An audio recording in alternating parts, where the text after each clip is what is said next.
Well, no, it was Christmas time in 1979, and there's fire uptown and there's no firefighters here, so me and my mate across the road jumped on the fire truck and tried to help him because there's no other firefighters here, and yeah, we put it out, but yeah, the shed was burnt down. So that's when we decided to join. That was in 1980 and still going today. Really, I was a train driver at first, and that's all. If that fire hadn't taken place, I knew I probably would never become a firefighter. In them days, it was just a rural brigade sort of thing, and yeah, and the shed. I knew the shed was open down here. It was never locked, and keys were always in the thing. We just found it. We didn't know how to get water out of the pump, but yeah, we knew how to drive a truck, so we just drove it. And when we got there, we said, "Oh shit, we don't know how we're going to bloody put it out because we don't know how to get water out of it." But we just followed the pipes and turned this and that and got it out. And yeah, but the shed was burned down. Anyway, but it was a good learning curve. Yeah, I just saw coming through town that there was more and more traffic, and there were going to more accidents. We just had a meeting and changed over to some stayed with the rural brigade and others joined the auxiliaries at that stage. I could see in time that things were going to get busy, and we had no training as such, and that's what we've done. We got a lot of abuse from some of my fellow firefighters, but the ones that came over, we've done a good job and still going today. Well, an auxiliary firefighter is you get paid, but you only get paid for the work that you do. That means you have another job. Like I was a train driver, so I used to go to work and drive trains.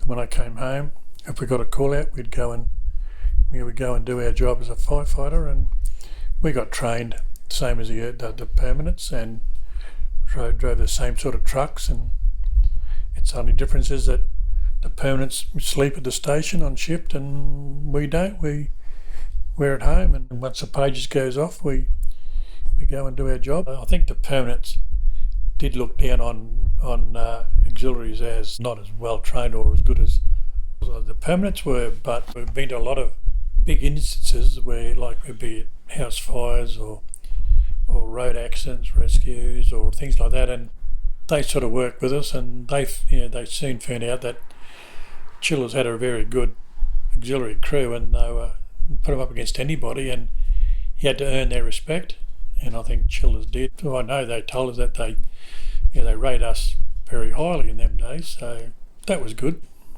It was foggy, we got to the station, there's 4 of us there, and I drove straight past the backpackers up the main street. I didn't even see the fire because it was that thick fog, and they said, "Oh yeah, you got a fire at the backpackers." We thought, "Oh yeah, it'd probably be a wheelie bin or something." So we went down there, and the next minute, holy hell, we looked there, and there was fire coming out of all the windows. We had about 10 jobs each to do because only 4 of us, Bob Winkham and I. We put on BA and went inside to help them out or see what we could get. And then while we're in there, we told to get out because it was going to flash over, and as we come out, it blew us out the front door, burnt our fire truck, melted our beacons on our fire truck. They were about 40 metres away. Melted them, because our fire truck was only a week old. Wasn't even a week old, and still had the plastic seat covers on it, and melted them onto the seat. Yeah, it was just a flash over, and that's just when starve of oxygen, and all of a sudden the fire gets the oxygen, it just bang, explodes. Yeah, we could have been killed. Well, by the time Bundaberg turned up, they couldn't get here any quicker because they were driving over here, and they were only going by the centre lines. They could only see 2 dots on the line. So, but we just about had it out by the time they got here. We had it all contained to that building. Hayden Whitaker, he was one of them. Him and I put up a ladder and got them backpackers off the roof on the butcher shop there, because they couldn't go any further away because of power lines, and the fire was this side of them, so they had to come down a ladder. So Hayden, I put a ladder up with Hayden, and then I went in with Bob, and we had to do in there. Then we got them all out, everybody was out, and then it flashed over. Now we had good training, good equipment.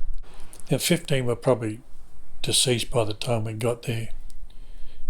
I don't know, it's hard to say, but yeah, we'd done what we could with 4 people.